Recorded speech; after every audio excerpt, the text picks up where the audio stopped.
Yan, katay tayo manok. Pangulam. 45 days. 55 days? 45. 45 days. Lolo, pag nag-aalaga ng manok, mabilis tumaba eh. Dami kasi pinapakain eh. Yung kinatay namin yun, yung dito, yung bandang leeg no, napakaraming Kain. pagkain. Pinakain kasi muna namin, tapos bago lutuin.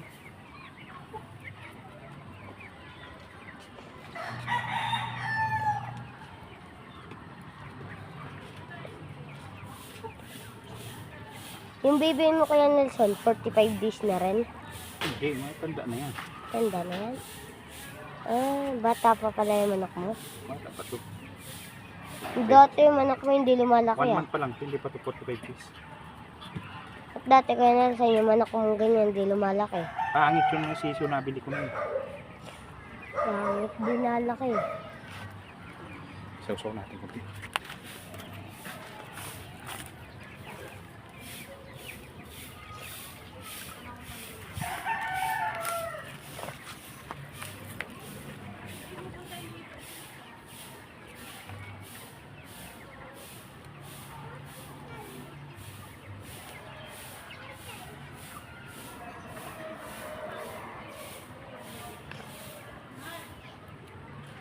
Pang tanghali pala si Shay Shay. Ikaw Hindi pala, daw ba't siya hindi ka pasok? pumasok sa school?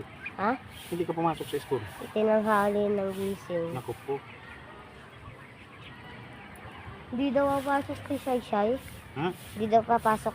Palo yung mama niya.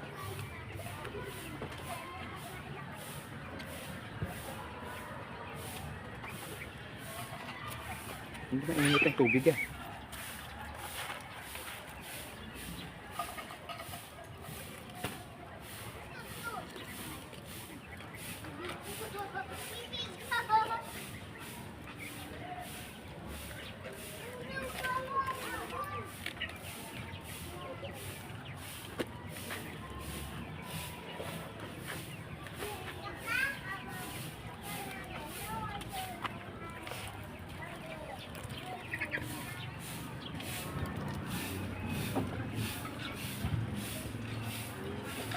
May oras pala to, Kuya Nelson. Oo.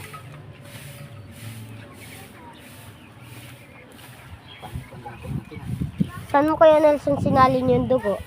Ha? Yung dugo. Hinapon ko. Pinapin mo. Masa mang kumain ng dugo? Marumi. Kinakain din yun eh. Ha? Kinakain din. Makain kang dugo? Bad yun. Diyan mo pinapin yung dugo. Ayun na. Ayun na. Oh. Hinapon ko sa lupa. Dun sa may elementary. E-bike tapos L-Max nagkasalpukan. Taob yung e-bike ah. Isang araw daw yun ah. Yung Lunes. Tihaya daw yung driver ah. Ha? Tihaya yung driver ng Max. Musak din dito, pati yung dito. Dito, ganito yung dito. Buti Musak? yung kabilang hindi.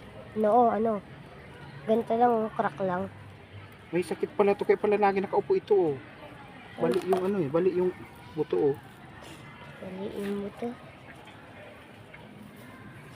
Buti yung ligtas yung kung may-ari ng e-bike. Ano, kasalanan daw yata yung e-bike eh. Ha? Kasalanan daw yata yung e-bike. Susunduin kasi yung anak, nakainom pala yun. Nakainom? Opo. Yung naka-e-bike? Hindi, yung Nakamotor? naka-Max. Ano yan, Day? Lodo, may tuko ka! Saan? Ito! Sige, tatay nga ako ng manok eh. Yung mananagutan din naman dun, yung duguan eh. Napatay mo na yan. Kasi mahaba na.